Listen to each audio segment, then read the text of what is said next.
অনির্দিষ্টকালের জন্য কর্মবিরতির ডাক দিলেন আশাকর্মীরা। অবিলম্বে আশাকর্মীদের মাসিক ভাতা বৃদ্ধি, অ্যান্ড্রয়েড মোবাইল সেট প্রদান, ইনসেন্টিভের টাকা ভাগে ভাগে না দিয়ে বকেয়া টাকা প্রদান, অতিরিক্ত কাজের উপযুক্ত ভাতা, পালস পোলিও, ফাইলেরিয়া ইত্যাদি কাজের ভাতা বৃদ্ধি করে নিয়মিত দেওয়া সহ 15 দফা দাবির সহযোগে রাজ্য জুড়ে কর্মবিরতি পালন শুরু করল পশ্চিমবঙ্গ আশাকর্মী ইউনিয়ন। তারই অঙ্গ হিসেবে এদিন রায়গঞ্জের ঘড়িমোড়ে জেলাব্যাপী আশাকর্মীরা সমবেত হন। বারংবার ঊর্ধ্বতন কর্তৃপক্ষকে জানানো হলেও মিলেছে শুধু প্রতিশ্রুতি, কাজের কাজ কিছুই হয়নি। তাই এই পথে আসতে বাধ্য হয়েছেন বলে জানিয়েছেন উদ্যোক্তারা। এমনকি আগামী 3 মার্চ পালস পোলিও কর্মসূচিতে তারা তখনই অংশ নেবেন যখন তাদের দাবিগুলি সরকার মেনে নেবে বলেও হুঁশিয়ারি দিয়েছেন। আশাকর্মী ইউনিয়নের সদস্যদের দাবি, সরকার বিভিন্ন প্রকল্পগুলির পাশাপাশি প্রান্তিক মানুষদের চিকিৎসার বিষয়ে উদ্যোগ নেবেন কিনা সেটাই এখন দেখার। এই প্রসঙ্গে পশ্চিমবঙ্গ আশাকর্মী ইউনিয়নের সম্পাদিকা মিনতি সরকার কি জানিয়েছেন শুনুন।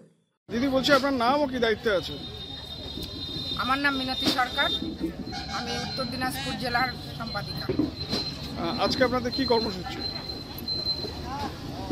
আজকে আমাদের আন্দোলনের কর্মবিরতির প্রথম দিন।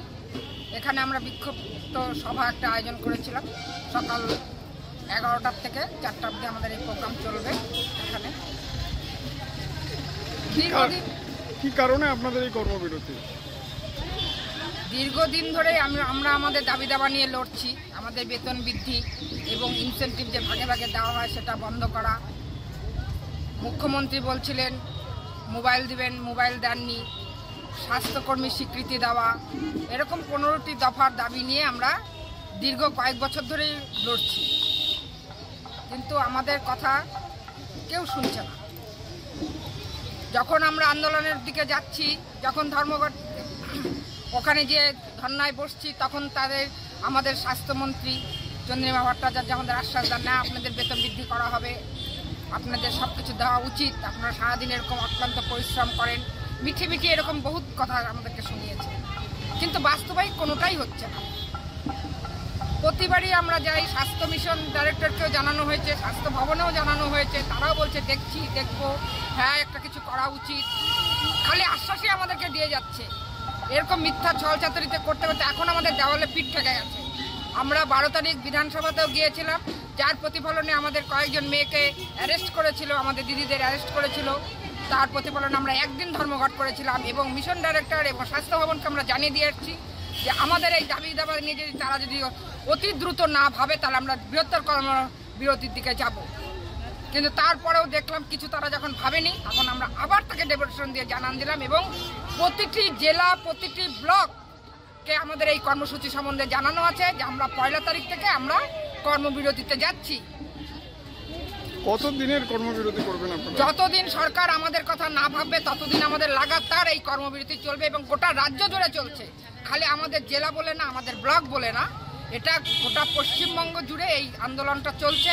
আর আজকের থেকে তার প্রথম কর্মসূচির প্রথম দিন ধর্মপালনের এইটা যদি আমাদের সরকার যদি আমাদের সাথে না বসে তাহলে আমরা লাগাতার এই কর্মবিরতি করেই যাব।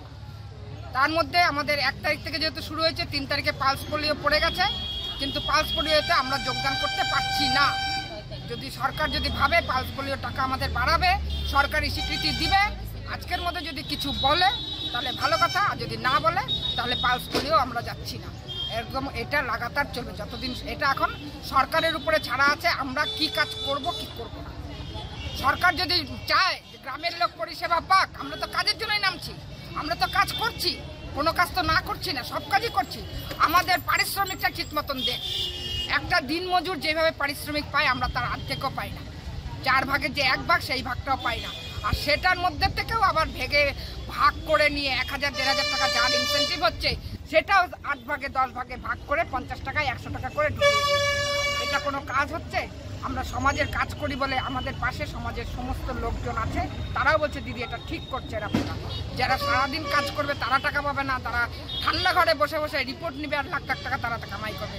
সরকার, সাধারণ পাবলিক আমাদের কথা ভাবছে, কিন্তু সরকার সেটা ভাবতে পারছে না যে মেয়েরা যে 24 ঘন্টা ডিউটি করছে তাদের জন্য কিছু করা উচিত, সেটা সরকারের মাথায় আসছে না, কিন্তু আমজনতার মাথায়, আমাদের যে গ্রামে গ্রামে যে কাজ করি গ্রামের লোকের কথায় সেটা আসছে যে দিদিদের কিছু একটা করা উচিত।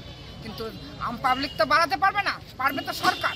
সরকার আমাদের ফিক্স ভাতা বাড়াক, সরকারি স্থায়ীকরণ করুক, আমাদের সাথে বসুক, আমাদের নেতৃবৃন্দ যারা আছে তাদের সাথে বসুক, তাদের সাথে সমালোচনা করে চিন্তা ভাবনা করুক যে আমাদের আন্দোলন যদি ওরা যদি চায় যে না মেয়েরা আন্দোলন করবে না, গ্রামের লোককে ঠিক মতন পরিষেবা দেখ, তাহলে সরকারের উপরে সেটা ডিপেন্ড করছে। সরকার যদি চায় যে মেয়েরা করুক, পরিষেবা দেখ, তাহলে সরকার শীঘ্রই আমাদের সাথে বসবে এবং আমাদের ভাতা বৃদ্ধি করবে এবং সরকারি স্বীকৃতি দেওয়ার চেষ্টা করবে। আর যদি সরকার যদি চায় যে না গ্রামের লোকরা পরিষেবা না পায়, না পাক, আমি লক্ষ্মীর ভাণ্ডার আর অন্য সব প্রকল্প চালু করে দিয়ে আমি উতরে যাব, তাহলে এটা তার নিজস্ব বিবেচনা, নিজের ব্যক্তিগত ব্যাপার। আপনি কি কিডনি রোগে ভুগছেন? তাহলে আর দেরি না করে আজই আসুন আপনার এলাকার একমাত্র বিশ্বস্ত প্রতিষ্ঠান জীবন রেখাতে। এখানে বিশেষজ্ঞ নেফ্রোলজিস্ট ডাক্তাররা লেজার ট্রিটমেন্টের মাধ্যমে রোগীদের সমস্ত ধরনের কিডনির এবং প্রোস্টেটের অপারেশন করে থাকেন। রোগী দেখছেন nephrologist doctor Arkaprabha Chakraborty, SSKM hospital, Kolkata; doctor Sunil Kumar, Apollo hospital, Kolkata; doctor Pinaki Mukherjee, NRS hospital, Kolkata. এছাড়াও এখানে প্রতিদিন অপারেশন করছেন ও বহির্বিভাগের রোগী দেখছেন ইউরোসার্জন ডক্টর আতার কাশিম, PG হসপিটাল, কলকাতা। তাছাড়াও এখানে স্বাস্থ্যসাথী কার্ড ও ওয়েস্ট বেঙ্গল হেলথ স্কিমের সুবিধা রয়েছে।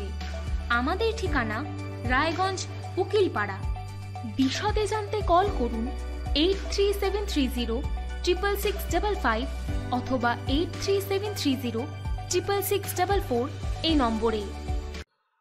রায়গঞ্জ থেকে নিজস্ব প্রতিনিধি রিপোর্ট, টাইমস 14 বাংলা। সব মাই চায় মেয়েকে রাজরানীর মতন সাজাতে, সাজিয়ে তুলতে চায় সোনার গয়নায়।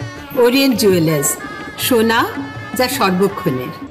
আপনি কি চাকরি পরীক্ষার্থী? চাকরি পরীক্ষার বই খুঁজছেন?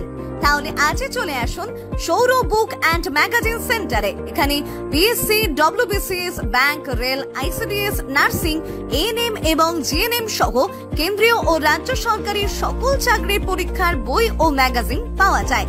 আমাদের ঠিকানা ঘড়িমোড়, মোহনবাটি, রায়গঞ্জ। বিস্তারিত জানতে যোগাযোগ করুন 9002904090 অথবা 9434347016।